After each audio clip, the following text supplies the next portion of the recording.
Stewart's not following. He's trying now. He goes to the far right side, and Villapoto feels that pressure, and he wants to not leave that door open. So it's going to get interesting here in about 30 seconds. Okay, so here we go. Nearing the halfway mark. Stewart has caught Villapoto. Now, you don't want to make enemies this early. They're all focused on that Supercross series that will begin in Anaheim in January. You don't want to race the guy too hard here. Stewart's got plenty of laps to try to make it happen. Villapoto's not going to make it easy, but they don't want to take each other down and hand the lead over to the Honda boys. Well, you notice Stewart, when he went out of the stadium, they've been kind of using that wall as a little bit of a berm. He squared it off a little bit there. He got a little close a couple laps earlier. Here he goes to the inside. Now he's setting something up. Villapoto shuts the door on him. We'll see if Stewart can squirt back underneath, beautiful. and he does. Man, great job by Stewart to get traction on the inside where there's no berm. Villapoto comes back. Boom. They collide. There it was. And Villapoto's going to get the lead back. He's not intimidated by Stewart. Stewart again to the inside, and this time, James Stewart able to control it. Well, you notice Ryan Villapoto looked to his right-hand side there, and he looked to see, and he saw Stewart there. He goes, if I shut the door, he's going to clean me out. But what a great, what big heart Ryan Villapoto to come back. Just because he's got the number one plate doesn't mean once he passes you, go back after that guy. Well, we saw it all the way back in the parade lap before this main event even began. Ryan Villapoto put in a hot lap. He was determined to right the wrongs of racing on Friday night when he bent his shift lever and didn't finish. He wants to measure himself against James Stewart, and the only way to do it is to get out front and try to challenge the guy. Yeah, look at the big lead they have on Daniel Reardon, who comes back into the stadium there, sitting in that third spot, going around that first turn there. Reardon, he's in a good position. Millsaps hasn't really caught him yet, but we'll see if Daniel Reardon's got enough gas in the tank. You can see Millsaps there. As a rider, when you come out of that corner, you kind of look up and you can kind of judge and see if the next lap he sees Millsaps getting a little closer, he's going to start tighten up there, and Millsaps can see it. And the worst thing you can do, if you're Daniel Reardon, start looking behind you. Millsaps will know, hey, I'm in his head. He's worried about me. Now, they were in a similar situation last night, and Millsaps was able to run Reardon down, and Millsaps has the push with Byrne behind him. I think Byrne's trying to give us some good footage for that CBS helmet cam as we watch Millsaps bear down on Reardon. So a bunch of different battles to watch. You got these two guys, fourth and fifth, trying to close in on the third place rider, Reardon. Meanwhile, up front, Villapoto trying to keep James Stewart honest. That's what makes this event so fun to watch. Well, I think what Byrne's trying to do is just follow Millsaps up there, and hopefully Millsaps will go in and do one of those block passes. Both him and Reardon will go down and hand that final podium spot to Michael Byrne, and that'd be great for him if he could get up there, all the adversity he's come over this weekend.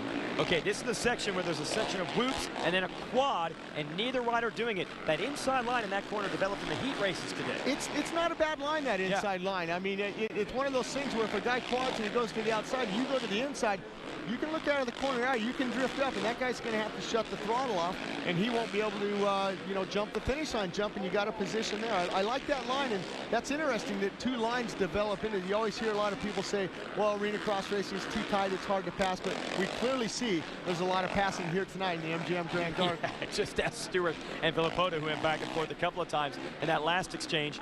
Byrne is right there. Millsaps needs to light the fire, and that's been the book on Millsaps the last couple of years. Great talent and obviously great support with the Honda team. We saw a little bit more aggression from Millsaps on Friday night. We saw aggression in the heat race tonight just to get into the main event. You see Matt Bonney, who came all the way out of the last chance qualifier. He's not intimidated by the big name factory stars in front.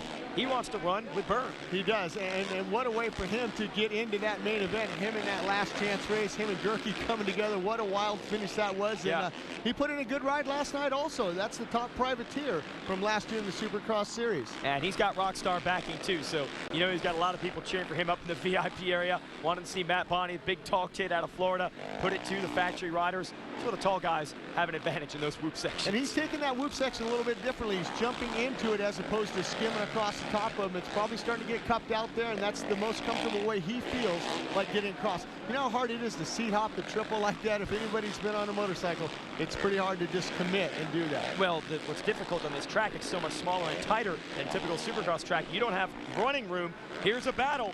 Tyler Bowers, one of the young riders on the circuit, and one of the old guys, Ezra Lusk, makes the pass. And that's that turn that I said. If you go to the outside and you can go to the inside like Ezra's got a lot of experience there, and you put a block pass on on Bowers. And look, the key is Bowers could not do that finish line jump, and now Ezra's got a little bit of breathing room. He doesn't have to worry about retaliation from Tyler Bowers, and he can focus in on the number 27, Nick Way. What a great ride for Ezra Lusk. What a great story. Hasn't been on a motorcycle in a while. He's been riding but not racing, and come here last night he rode a little bit tight. Tonight the key was in the qualifying, he qualified in 5th fastest, so that helped him in those heat races get that good start. Look at Ezra, he's got great form, seat hops, and he's having fun out there. I bet he's got an ear-to-ear grin right now. Unbelievable. He's a completely different rider than he was last night. He's shaking off the rust, and now he's going after Nick Way. These guys used to battle back in the day. Nick Way's still here, and Ezra Yogi Lusk is back and rubbing tires. And look at Way, he's got to ride defensive, protect those inside lines. He knows Lusk is going to have a spot picked out. Look at Lusk using different lines. No one's been using an inside line there. Lusk, he's been studying while he was away from the And watch track. Lusk, see, he's kind of going into that spot. When you go into there, you see bump that tough block there. Nick Way starting to dance a little bit, going through the whoops. You got to remember, the shocks are starting to get hot.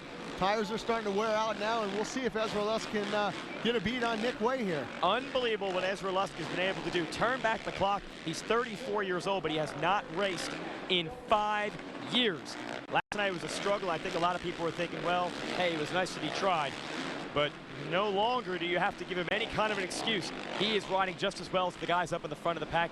You'd think he's been here the entire time. No, and you know, he went over the finish line jump. You saw him take his left hand off, kind of maybe just to give himself a little stretch his muscles out there. But he's trying to work around Nick Way here. See here, Nick Way goes to the outside, he goes to the inside. He misses those braking bumps with the front end. And what can you say? There's James Stewart going around Robert Canary there. He's starting to run into a lot of lap traffic. He's got Chris Bloss just ahead of him there. So that's going to be a factor for James Stewart. Well, he has pulled away now from Villopoto, and you got to feel that Villopoto is feeling the effects of coming back from a knee injury. You got to wonder about the endurance. As for Stewart, he did not race the motocross tour over the summer. He spent his time working on his Supercross game. Well, what did I tell you about those lapped riders? That's Tiger Lacey's getting ready to lap, and you know, the blue flags, you'll see him out there, and that's letting the guys know that, hey, you're being lapped. Just kind of hold your line and move over. One more lap to go for James Stewart, though. All right, James Stewart.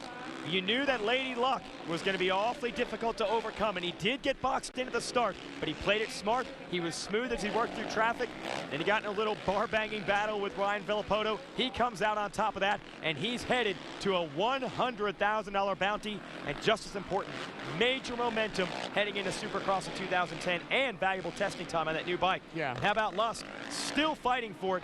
He's going to complete his comeback tour. He's probably just as happy as James Stewart, who's headed to victory lane. He is, and that's going to be back-to-back wins here at the U.S. Open for James Stewart. He's going to go off to France. He's going to go to Italy, and then the other thing, he's going down to Australia to race against Chad Reed on that new Cowie. He's going to find the competition. James Stewart wins the Rockstar Energy Drink U.S. Open. And battling back there, you see Millsap's got around Reardon. That could be the difference for second and third overall. As for Ezra Lusk, look at the fans cheering. The old man rode like a young kid tonight. I think he made the right move making a comeback here. He did, and hopefully we'll see him at Anaheim come round 1, January 9th. All right, there is Lusk, going to put it in the top 10 in 8th place. Meanwhile, Reardon runs it back in on Millsaps in the final corner. Millsaps holds Reardon off. That's going to put him in third behind Villopoto, second overall for the week. And Ezra Lusk, welcome back to Supercross. Unbelievable performance for the guy from Georgia. It was. James Stewart, meanwhile, is going to celebrate. He has won this event for the second straight year. He'll be partying like a rock star for sure. He's got a lot of money in his pocket, a lot of people supporting him down to the finish line area. We'll be back after this to talk to our champion. Welcome back to the Rockstar Energy Drink U.S. Open. James Stewart has carved his name into the record books. He now joins Ricky Carmichael as the only man to win the U.S. Open 3 times. Stewart is the first rider since Chad Reed in 2003 and 2004 to win at the MGM in back-to-back seasons. The Rockstar overall results shows James Stewart on top. Honda riders Millsaps and Reardon kept Stewart honest for a second and third overall. Kawasaki's Ryan Villopoto shook off the rust and led early on night 2 before finishing in second place, 4th overall. But the night, the weekend, and the big check all go to San Manuel Yamaha's James Stewart. Let's go down to Aaron on the podium. 2 nights in a row, James Stewart cleans house here in Las Vegas. James, only a limited amount of time on that bike. What does this do for your confidence going into the 2010 Supercross season? Well, I mean, it does a lot. You know, just having a few weeks on the motorcycle, 2010 Yamaha, and coming out and debuting it like that, you know, I felt really good, and you know, really going to make improvements from here and there. And I just want to thank Samuel Yamaha, you know, Red Bull, Answer Gear, Bell Helmets, Alpine Star, Nike.